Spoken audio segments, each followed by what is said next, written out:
Welcome, everyone.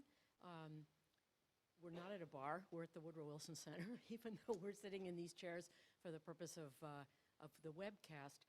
My name is Cindy Arntzen. I'm director of the Latin American program here at the Wilson Center. I see many familiar faces and others who are not familiar. Thank you for joining us for this very timely session in light of what has taken place in Argentina and in Venezuela in the past few days and weeks to talk about the right in Latin America. We have a really luxurious panel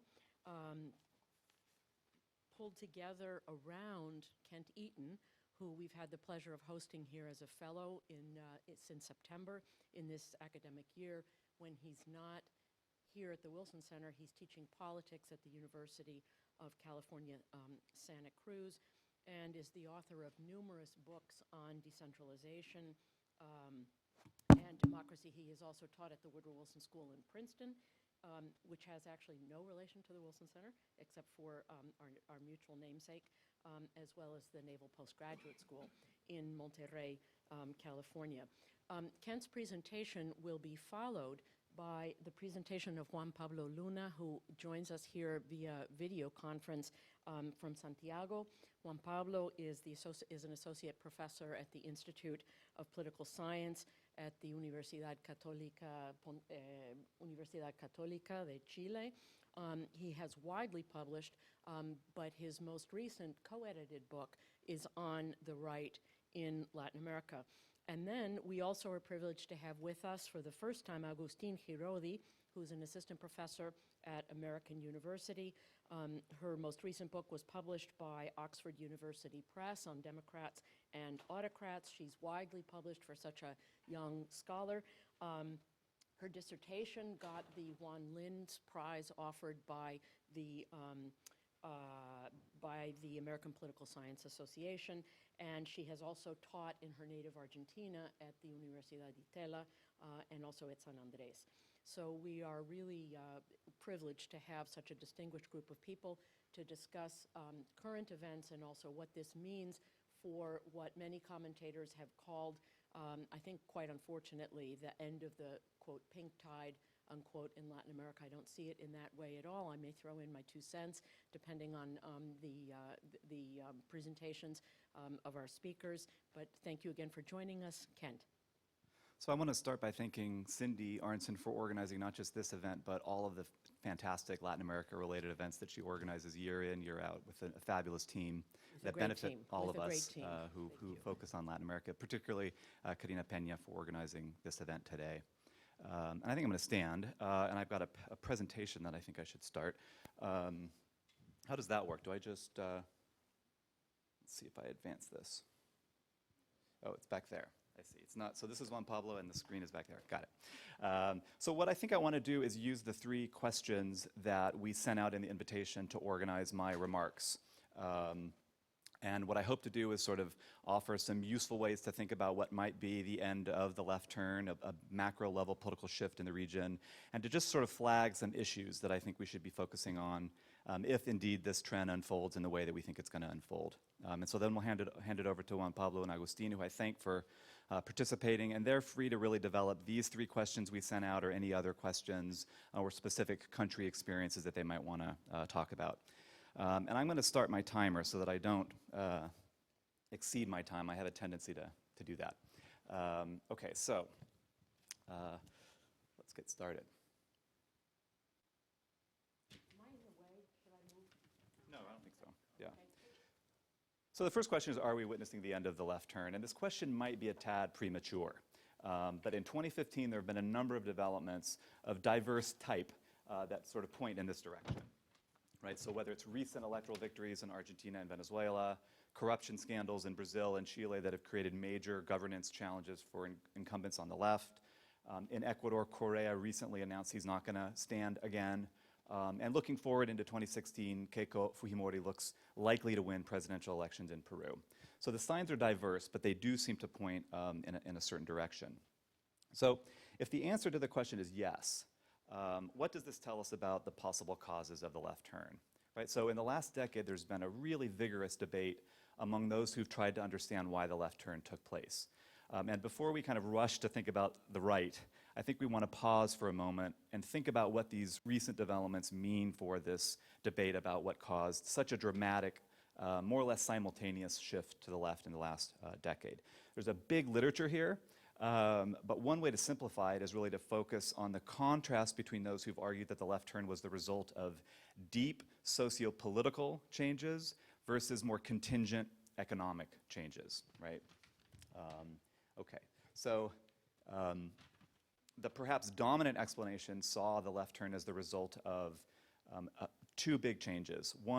Two big factors. One being high levels of social inequality, right? So Latin America remains a region marked by high levels of social inequality. The political shift was really the institutionalization and consolidation of elections, right? So 30 years of rather free and fair elections since the end of military rule. So this argument was sort of inequality plus elections equals left victories for as far as the eye can see, or at least until the region becomes less unequal, right? If this explanation is correct, that's a particularly threatening explanation for the right, which seemed to face a challenging electoral environment going forward, right? A second big explanation said it's the economy, stupid. It's really the economic crisis of the late 1990s and the economic turnaround that happened in 2002 with this unusually long commodity boom that really explains the left turn, right? So it's a much more kind of economistic, contingent kind of explanation.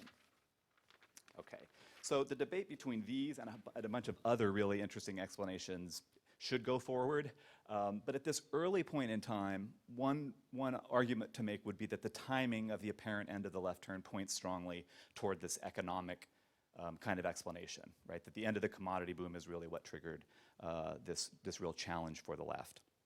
I want to propose that Bolivia might be a really interesting case in this regard, right? So we know that, surprisingly, Evo Morales stuck to a rather prudent, cautious macroeconomic policy course, and he's also maintains high levels of popularity, right? So Bolivians will vote in February about whether to allow a fourth term for him. He may not actually win that vote. It's quite close what the referendum may or may not pass, but he remains broadly popular, and many people attribute that to the rather prudent course he set, economically speaking, right?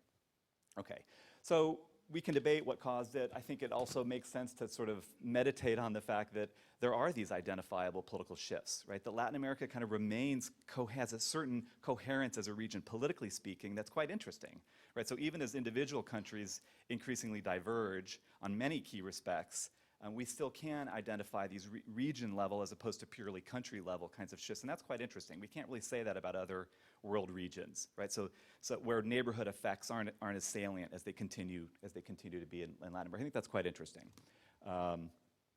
It's also, I think, important to push back against this question and to problematize a bit this notion of the end of the left turn.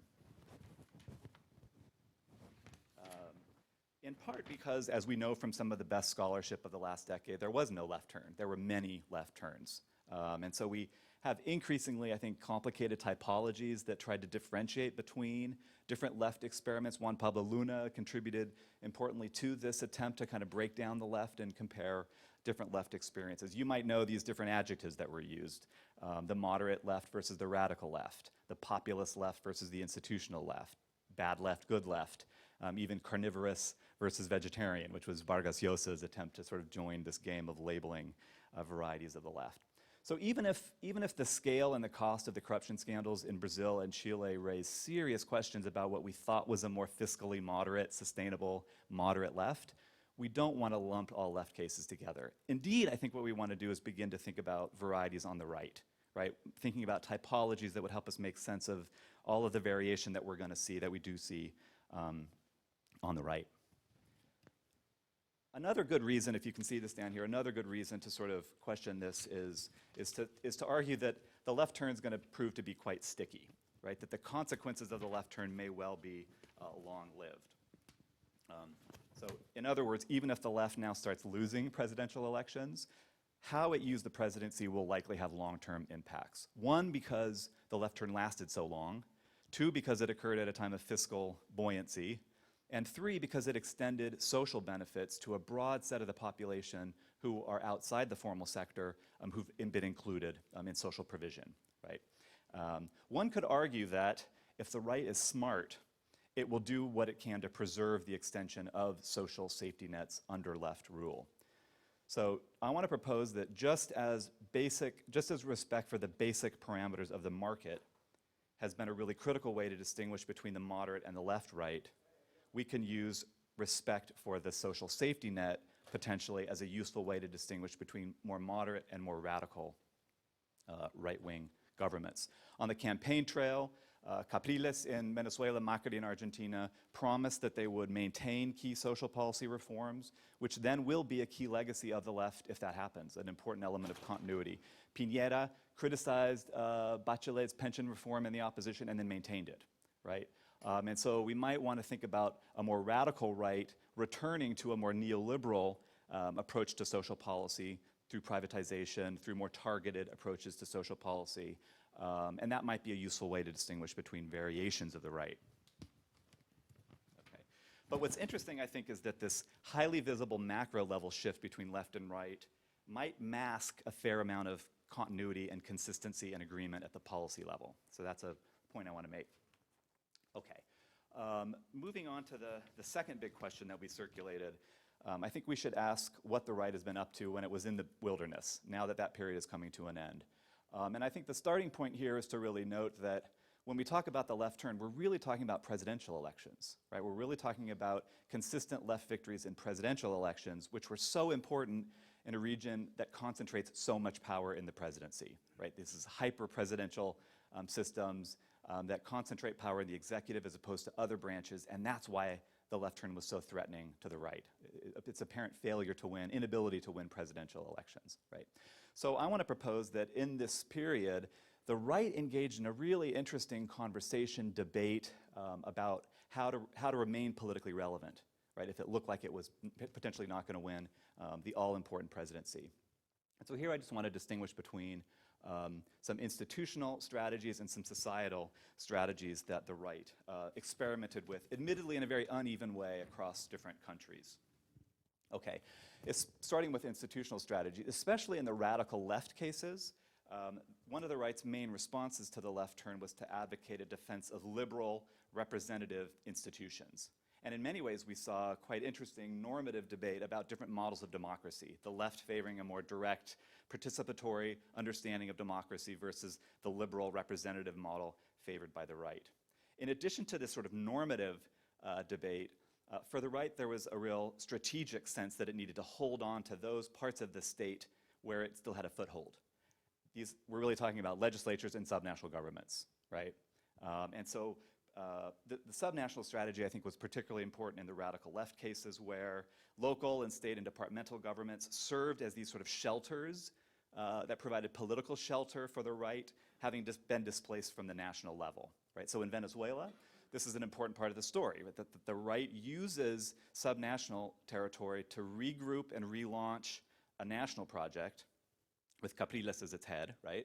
In Bolivia and Ecuador, the logic was a little bit different, where the right held on to important subnational economic regions, Guayaquil and Santa Cruz, as important spaces in and of their own, in their own right, as important territories to hold on to going forward.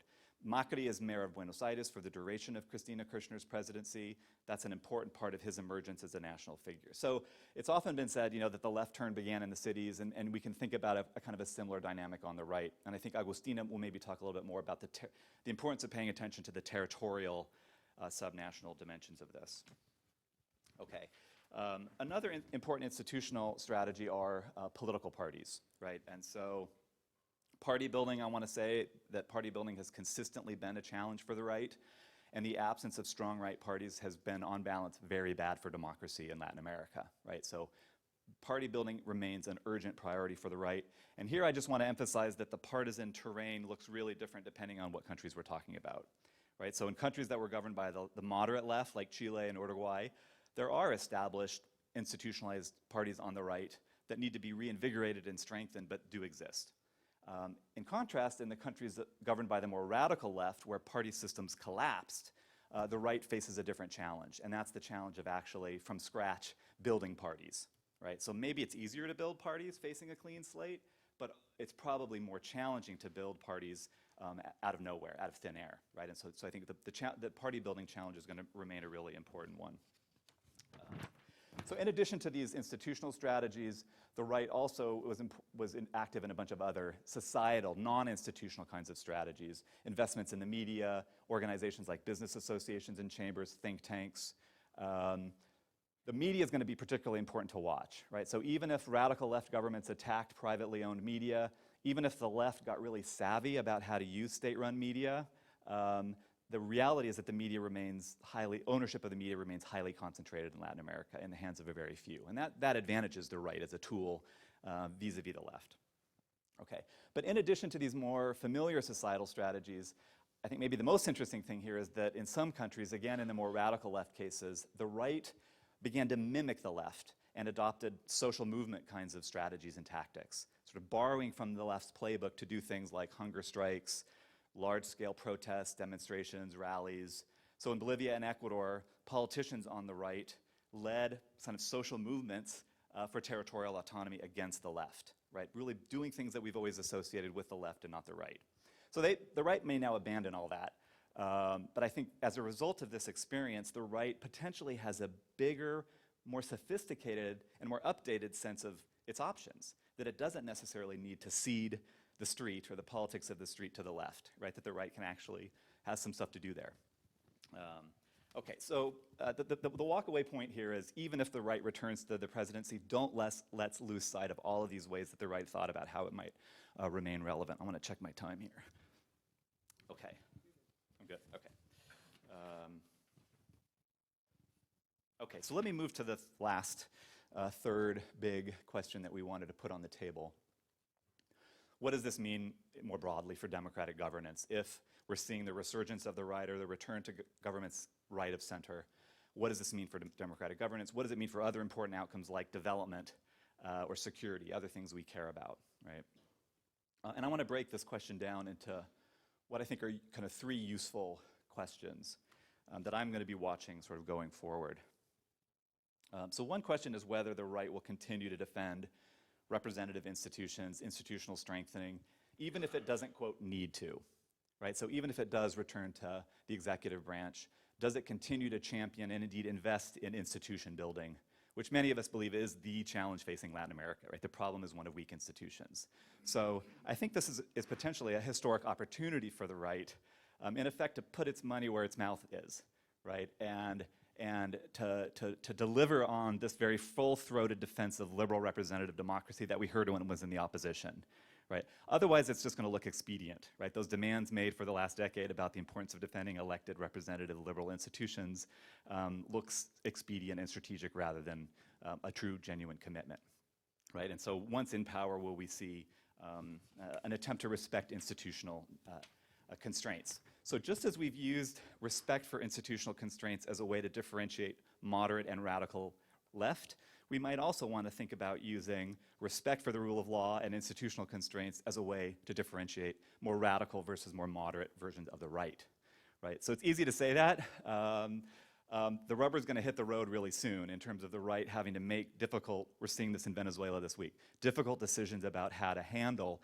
institutional change under the radical left.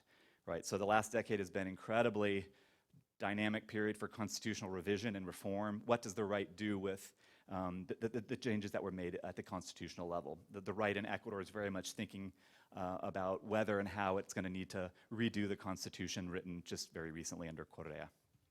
Okay. Picking up on a point I made earlier, another key question going forward is whether the right will respect the social policy reforms introduced by the left. So to phrase it slightly differently, can the right restore fiscal balance? And that's the main challenge in this very difficult macro scenario that Latin America is facing kind of across the region.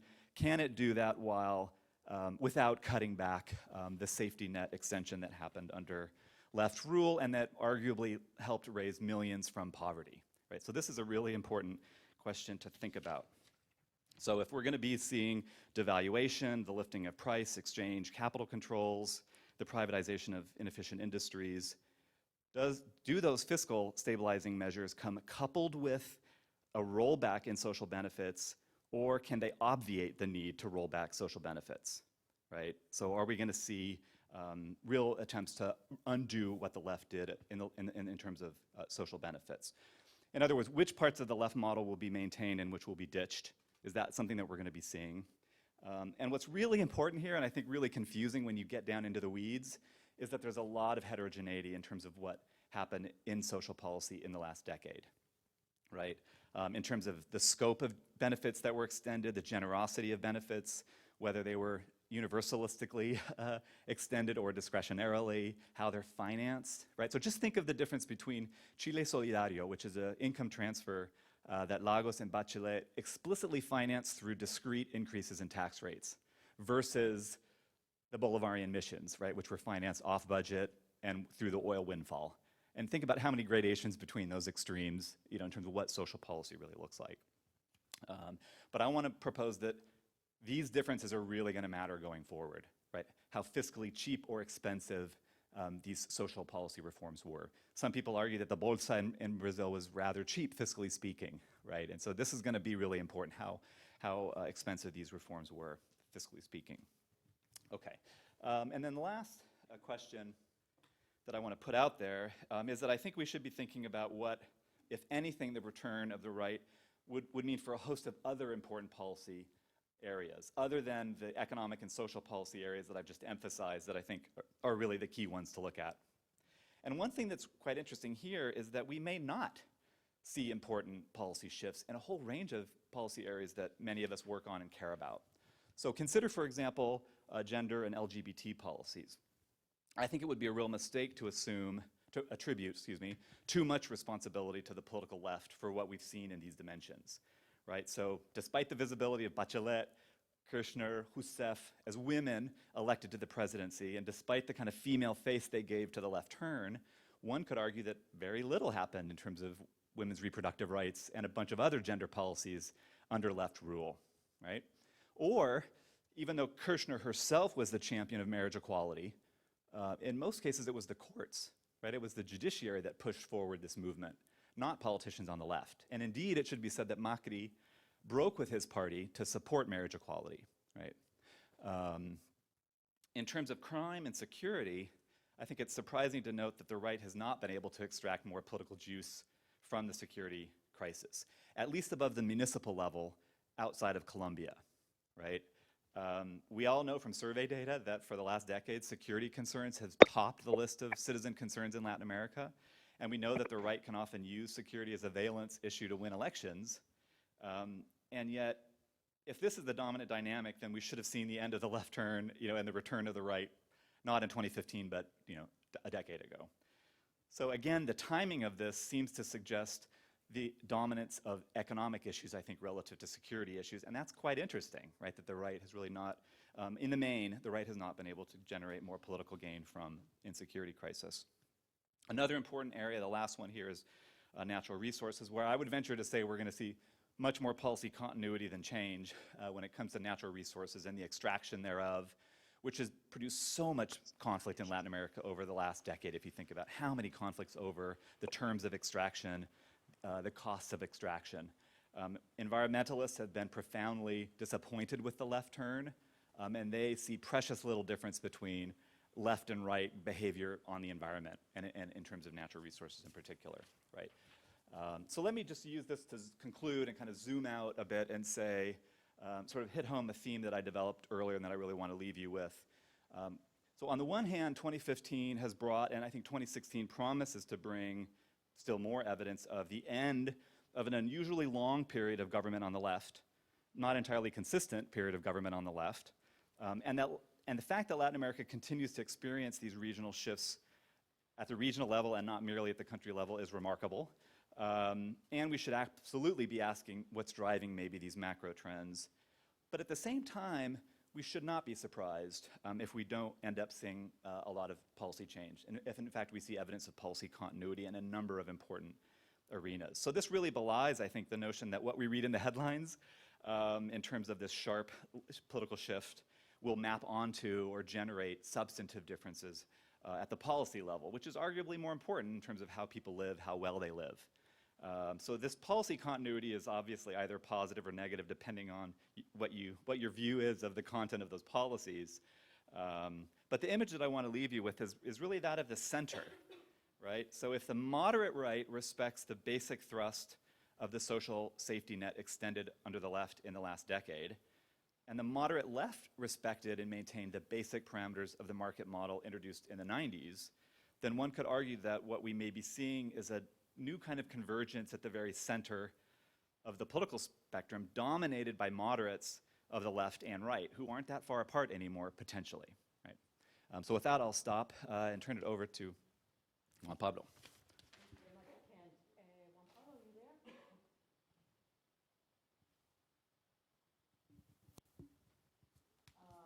Can you hear me okay? Okay. On everyone, thanks very much for the invitation to Cindy, Kent, as well as Karina for working out the logistics, including the last 10 minutes.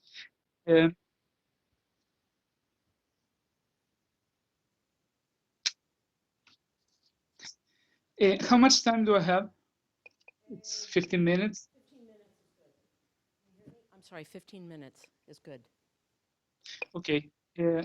If you just can remind me when 3-4 minutes Problem. remain, that would be great. Okay, what I will do is try to address the questions by reflecting on the cases, following more closely these days. And those cases are Uruguay, Chile, and to some extent Brazil more tangentially and more from a comparative point of view regarding what's happening in Uruguay. So regarding the first question is are we witnessing the end of the left turn, the turn of the right? As well as Kent, I think this question is a bit premature. And I would agree with him and probably everyone else that we should be skeptical about ideological labels. I think there are two reasons that in the contemporary period, and when trying to analyze this recent shift, the right, presumably. One is that I think what we are witnessing is an incumbency shift more than ideological switch. And this is similar in sense to the second argument that Kent was revising for us regarding the turn to the left. The second reason I think the question is premature is due to the fact that I think, and this made a difference from the way, the type of alternatives we have in different countries is really very different. And many of those are not even political parties. Some of them are essentially personal leaderships. Some of them are not really easily labeled as rightists, but more easily labeled as leftists or anti-incumbents. Right? So I think we should also, be careful in terms of what's opposing the left in different cases. Even in cases such as Paraguay, which was, if you think of a switch, you can think of Paraguay as an early mover, right? In 2012, you have, the impeachment, and then you have an election in which the Colorado Party comes back. The Colorado Party that comes back, it's really a new Colorado Party, and it's not the prototypical party that you would perhaps, in terms of ideological leanings, call a rightist party. And this has to do with, I guess, some of the things that we can talk later about, which may be the lessons that the right might have learned during the turn to the left. Are you hearing me okay? I mean, I see faces and I cannot hear my voice. So can you just wave a hand if this is okay? Can you hear me, Okay. Juan Pablo? I think what's happening is it's fading out a little bit, but I think that's a function of the connection. Karina or anybody who knows, is there any chance I'm trying that, to keep yeah. quiet and should I, perhaps I can turn the video off to see if the voice comes through more effectively. Okay, why don't we sort of hit the pause button regarding your presentation. We'll try to reconnect, and we'll pick up where you left off and turn to Agustina while we try to get a better connection, because the visual is okay, but the audio breaks up quite a bit. Okay? I don't know if you heard a word I said. Yeah, I had that presumption. Okay. Okay, thanks.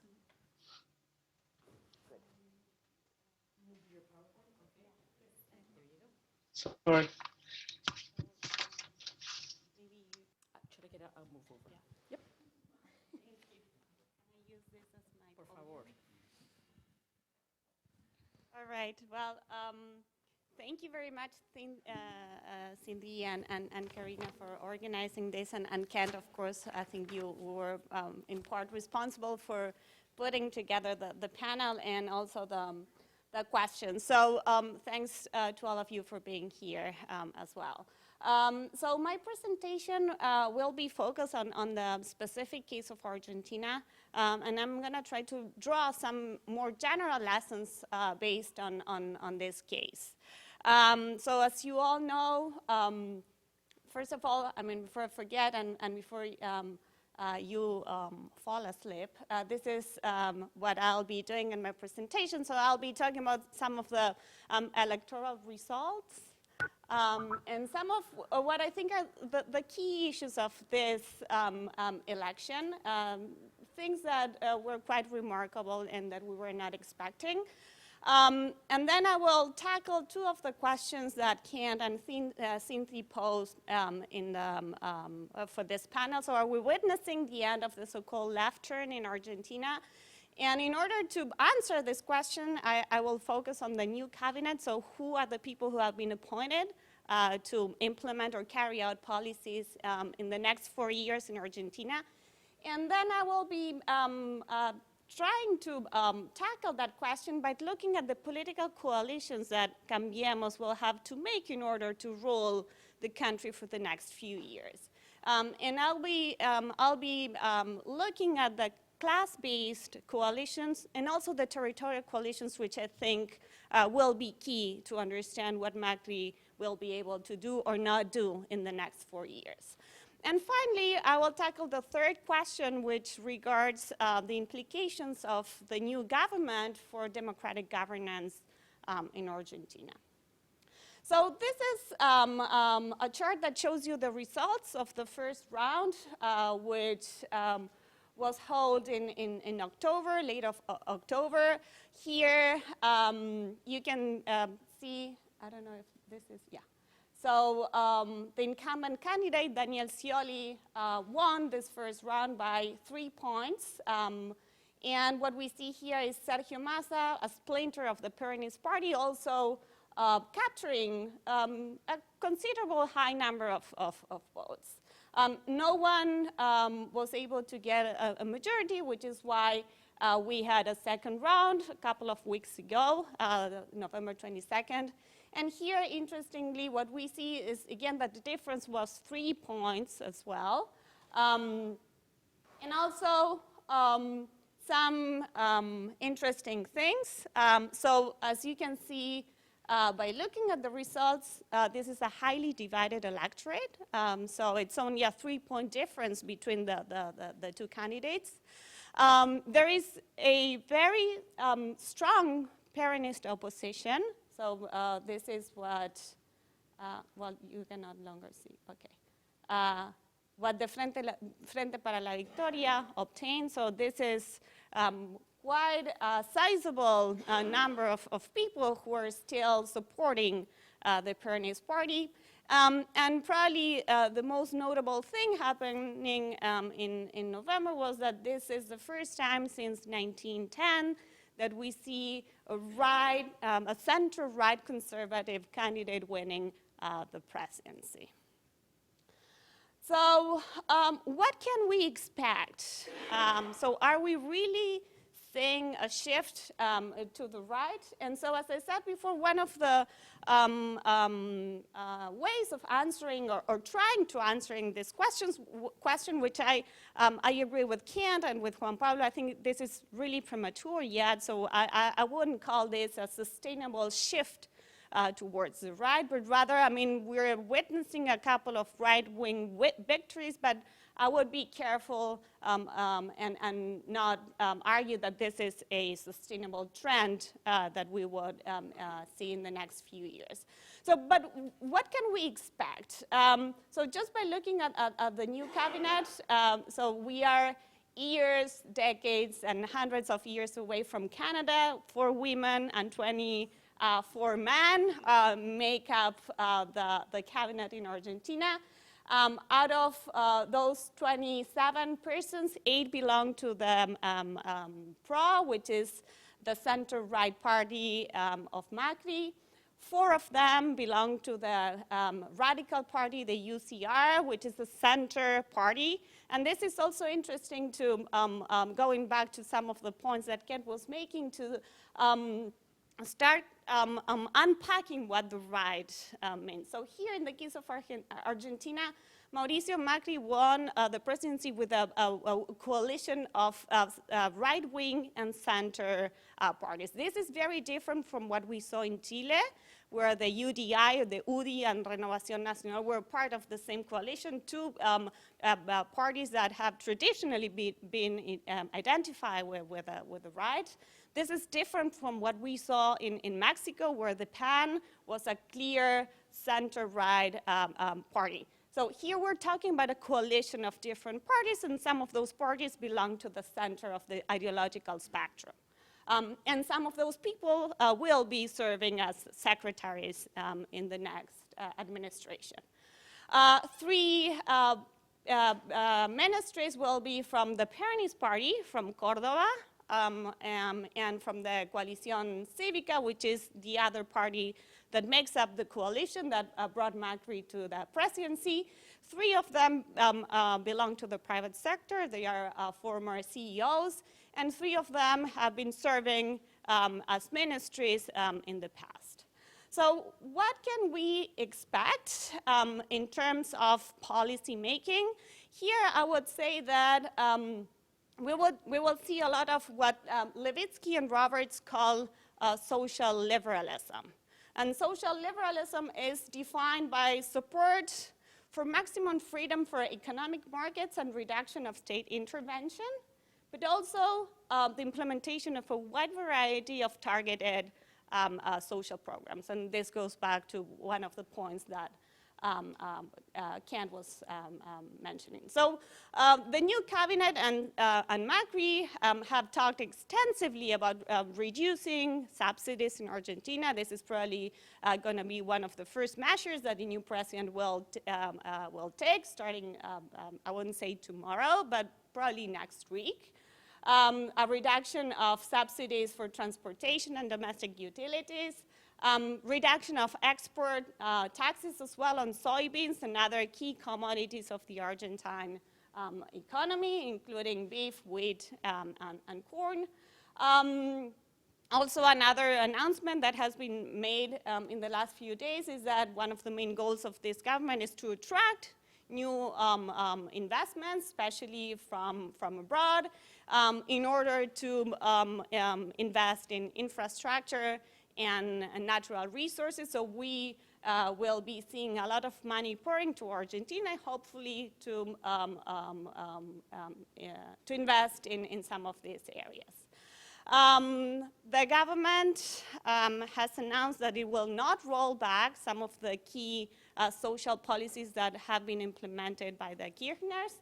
the Asignación Universal por Hijo, which is the flagship conditional cash transfer, will stay in place. And moreover, as the Ministry of Finance announced 2 days ago, it will be expanded. So clearly, we're seeing that targeted policy, social policy, will continue to be in place. And this, just to circle back to how I started, this is by definition what social liberalism means, right? Reduction of the state, the intervention of the state, and free market plus targeted social policy. Another way, as I said at the beginning of my presentation, to answer the question whether we are seeing a radical shift towards the right is to look at the political coalitions that Macri will have to rely on in order to rule. I mean, one thing is to win elections, and a completely different thing is to rule a country, right? So we know that the coalitions, as political scientists, we know that the coalitions that are needed for those two things are very different. So the first thing that I want to show you is the composition of the electorate that has voted for Mauricio Macri. Interestingly, this will be the first time ever in the history of Argentina where the province of Buenos Aires, the city of Buenos Aires, and the country will be ruled by the same party. Here we're talking about almost 50% of the population will be ruled by the Cambiemos coalition in tandem with the president. I don't know if you can see, I mean, it would be great if we could turn off the lights, but I don't know, that doesn't work for the camera, right? So who has voted for Cambiemos this year, and in the city of Buenos Aires where it has been ruling for more than a decade, who has voted for Macri? We see here, this is a map of the province of Buenos Aires. These are the poorest sectors of the province of Buenos Aires, the southern part of the province. And here we see the same thing in the city of Buenos Aires. So the electorate that makes up the Cambiemos coalition is made up by two different constituencies. The poor, who have increasingly voted for Macri, both in the province of Buenos Aires and in the city of Buenos Aires, and the rich. So clearly, this poses some limitations as to how far to the right Macri can really go. If he has to entice the poor, he cannot shift very radically to the right. This is what Juan Pablo Luna has studied systematically and for a long time in the cases of Chile and Uruguay. He calls this strategy of attracting both the poor and the rich as segmented party linkages, right? So the same party has to attract very different constituencies when it comes to ruling or carrying out specific public policies. The other way of trying to address how definitive the shift to the right